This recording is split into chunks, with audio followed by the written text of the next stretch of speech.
So then, the AdventHealth 400. I've always quite liked Kansas, one of the mile-and-a-half tracks. I think it's because you can dip below the apron on the front stretch. I really like it when you can do that at a mile and a half. It makes them a bit less cookie cutter, in my opinion. And as you can see with the AI and iRacing, they too understand how to go multiple lanes down the front stretch. And it was impressive to see cars going 4 or 5 wide at different moments. It's one of the things I like about the track because, like I said, it gives it an individual character. It's a bit like when you have the tri-oval being a kind of quad oval. I like those tracks as well for the variety they have, tracks like Charlotte. But overall, I think people are going to remember the finish, aren't they? It's officially 1,000th of a second between Larson and Buescher. Oh, what could have been for Ford, right? Could you imagine that? Would have been like the 12th race of the season. Well, 12th competitive race of the season. I think if you include the duels and the clash, they've been like 16, 17 races without a win now. Go back to Martinsville last year. And it nearly ended there. That winless streak for Ford nearly ended there. Honestly, it was well done by Buescher. I mean, he picked up the maximum points stage 2, didn't he? Denny Hamlin got to stage 1. And then Larson, who had been 3rd and then 2nd, got the win. And if there was somebody who was going to break the Toyota streak, the one that was Denny Hamlin and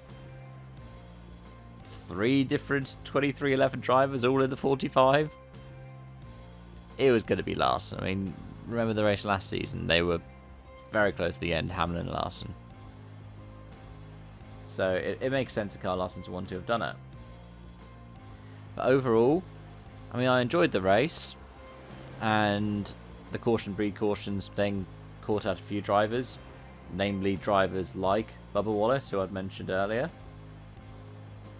But I don't know. It just, I think it's because we've had so many good races and so many great moments, and the fact that I was watching on catch up, which meant that I'd seen well, the big thing for the race. I was like, let's see how they got there. But overall, I mean, it was a good race. Didn't have too many cautions. They had quite a few, especially compared to what we've seen in some of the other races this season. But it was a competitive field. We saw different drivers run at the front at different times. I mean, for a while, like Kyle Busch had a good run. But in the end, it was Larson getting, what is his only his second win on the year. But it propels him right back up to the regular season points lead. And let's talk a little bit about that to wrap up. So it's Larson now from Truex, and then Elliott, and then Denny Hamlin. Then after that, it's Reddick, Blaney, Byron, Gibbs, Bowman and Chastain for that top 10.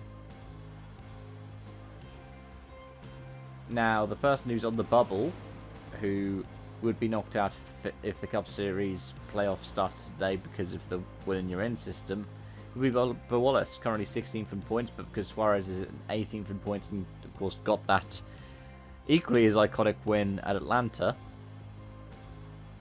Wallace would be bumped. But it means that Brad Keselowski would be in, Briscoe would be in, Buescher would be in, Blaney would be in. We'd have a handful of different Fords in there. But interestingly, Logano wouldn't be. He wouldn't make the cut. In fact, he's closer to Cindric than he is to Blaney. And Cindric is down in 20th.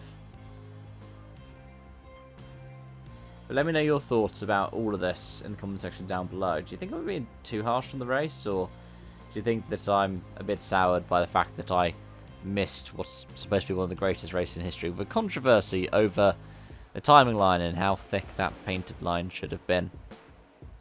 Thanks for watching, folks. I hope to see you again soon. Bye for now.